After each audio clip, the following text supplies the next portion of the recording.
Hello বন্ধুরা, সবাই কেমন আছেন? আশা করছি ভালো আছেন, ভালো থাকবেন। তো কুকিং উইথ সুনিতার চ্যানেলে আজকে এই যে এখানে কাঁকরোল দেখছেন, এই কাঁকরোলগুলো আজকে ভর্তা করব। তো আমি কাঁকরোলগুলো কেটে ফিরে আসছি রান্নায়, দেখতে থাকুন। তো বন্ধুরা এই যে দেখুন, এইভাবে চাকা চাকা করে কেটে নিয়েছি। এবারে রান্নায় ফিরে যাবো, চলো। গ্যাস জ্বালিয়ে কড়াই বসিয়ে দিয়েছি, এবার তেল ঢেলে নিচ্ছি, সাদা তেল। আগে ভেজে নেব কাঁকরোলটা।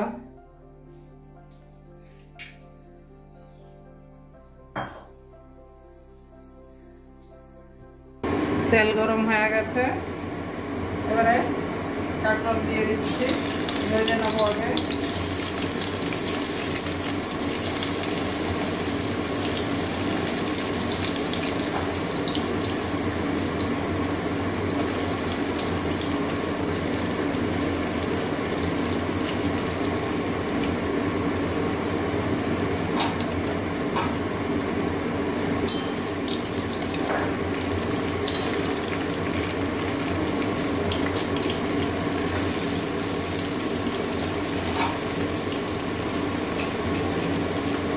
নুন দিয়ে দিচ্ছি পরিমাণ মতো।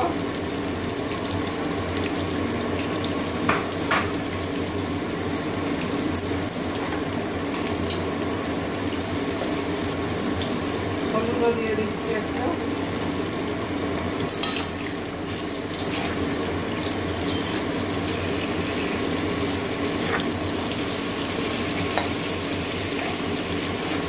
ভালো করে মিশিয়ে নিচ্ছি, আমার কাঁকরোলটা সিদ্ধ হওয়া দরকার। এভাবে সব ভেজে নেব, দুদিকেই ভেজে নেব যাতে কাঁকরোলটা সিদ্ধ হয়ে যায়, সেভাবে ভাজবো। এভাবে ছড়িয়ে দিচ্ছি।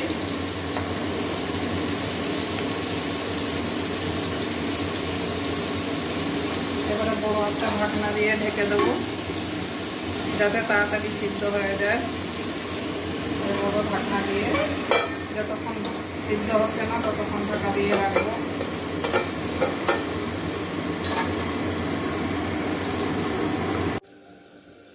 এবারে ঢাকনাটা খুলে উল্টে দেবো।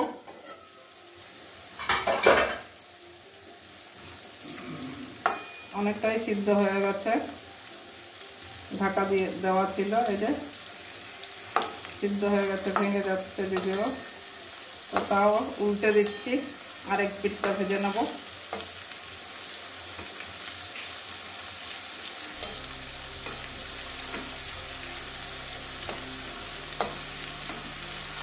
হালকা লাল লাল করে ভেজে নেব, বেশি লাল করব না, কারণ আমার কাঁকরোলটা সিদ্ধ হওয়া দরকার।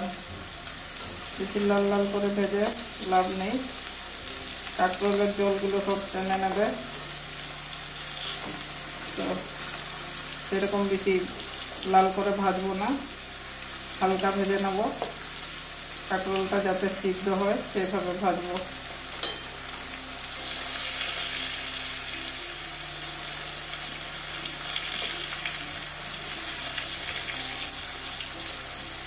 এখন আমার সবগুলো উল্টানো হয়ে গেছে, আরও একটু ঢাকা দিয়ে দেবো, আরও 2-3 মিনিট ঢাকা দিয়ে রাখবো,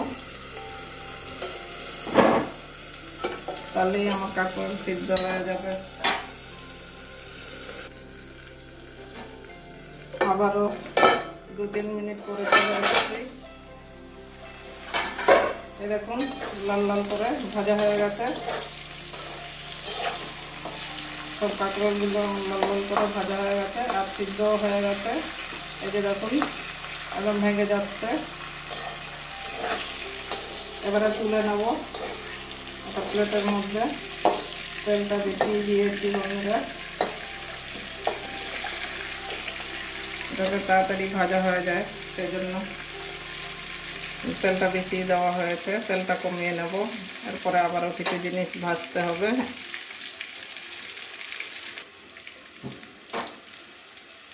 এবারে তেলটা ঝরিয়ে ঝরিয়ে তুলে নিচ্ছি একটা প্লেটের মধ্যে। কাঁকরোল তো আমরা অনেক রকমভাবে খাই বন্ধুরা, একবার এইভাবে খাবেন, আমি যেভাবে বানাবো সেভাবে বানিয়ে একবার খেয়ে দেখবেন, খেতে অসাধারণ লাগে। কাঁকরোল বাটা দিয়ে বেটে নেব আমি শিলে।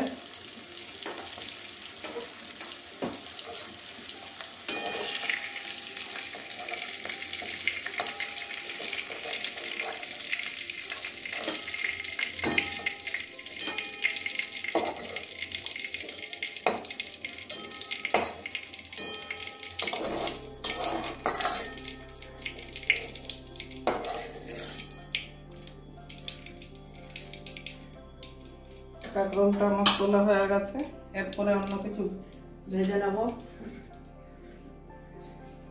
কাঁচা লঙ্কা তো থাকবেই, কাঁচা লঙ্কাও একটু ভেজে নেব কেটে। কাঁচা গন্ধটা যাওয়া পর্যন্ত তেলটা কমিয়ে নিয়েছি বন্ধুরা। এবারে দুটো শুকনো লঙ্কা আগে ভেজে নেব। আমি দুটো শুকনো লঙ্কাই দিচ্ছি, কারণ কাঁচা লঙ্কা দেব। শুকনো লঙ্কা তো খুব একটা খাই না, এইভাবে শরীরের পক্ষে ভালো না শুকনো লঙ্কাটা, ওই জন্য আমি কম করেই দিচ্ছি। শুকনো লঙ্কার গন্ধটা একটু খুব সুন্দর গন্ধ, শুকনো লঙ্কা ভাজা করলে গন্ধটা এত ভালো লাগে, কিন্তু ভালো লাগলে কি হবে, সেরকম উপকার নেই।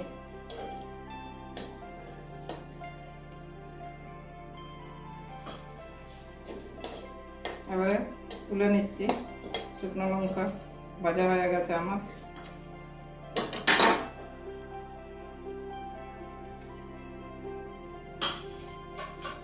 এবারে রসুন কটা ভেজে নেব। পেঁয়াজ দিলেও দেওয়া যায় বন্ধুরা, আমি আর পেঁয়াজ দিচ্ছি না, কাঁচা লঙ্কাও তার সঙ্গেই ভেজে নিচ্ছি। রসুন আর কাঁচা লঙ্কা ভেজে নেব কাঁচা গন্ধ যাওয়া পর্যন্ত।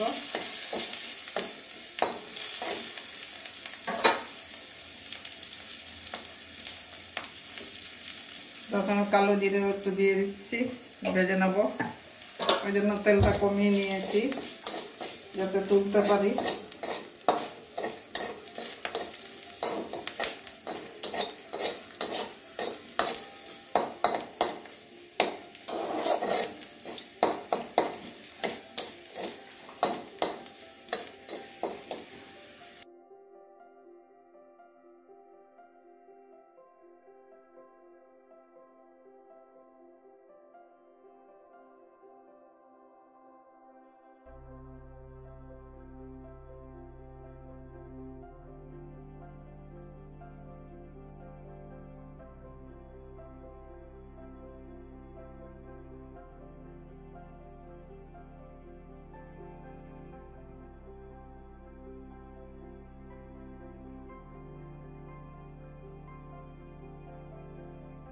শিলনোড়া নিয়েছি বন্ধুরা, ধুয়ে নিয়ে এসেছি। এবারে বেটে নেব।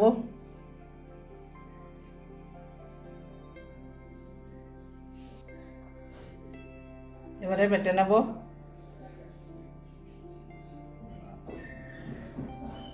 একটু গরমও আছে, এভাবে কাঁকরোলগুলো সব অল্প অল্প করে বাটবো, একবারে হবে না।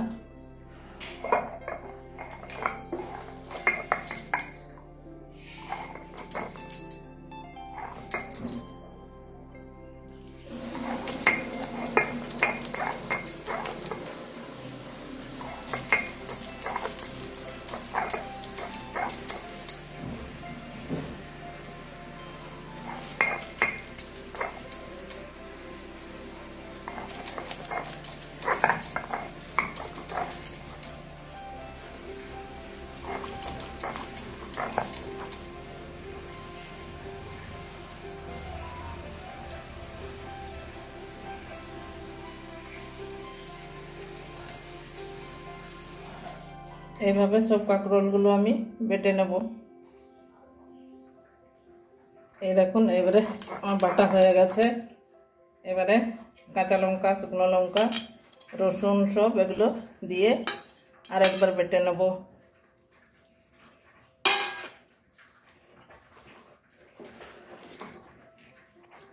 অনেকগুলো হয়ে গেছে বন্ধুরা, একটু সরিয়ে রাখতে হবে এগুলো আমাকে।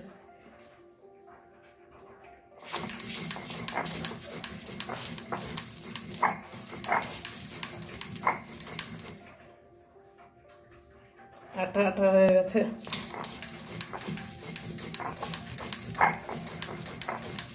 খেতে যা লাগে না বন্ধুরা, কি বলবো, একবার এভাবে বানিয়ে খেয়ে দেখবেন। একটু ঝাল ঝাল করে বানাবেন, বড়দের জন্য ঝাল ঝাল, বাচ্চা টাচ্চাদেরকে খাওয়ালে বাচ্চাদের জন্য অল্প ঝাল দেবেন।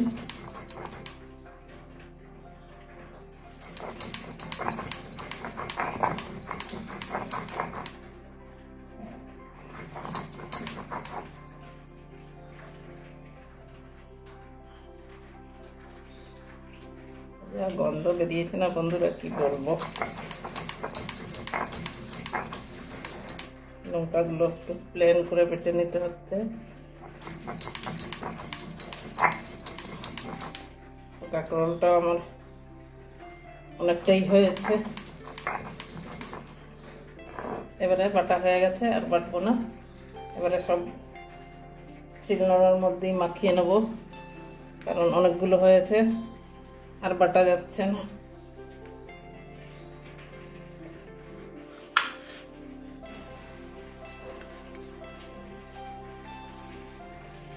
এভাবে মাখিয়ে নিতে হবে সবগুলো।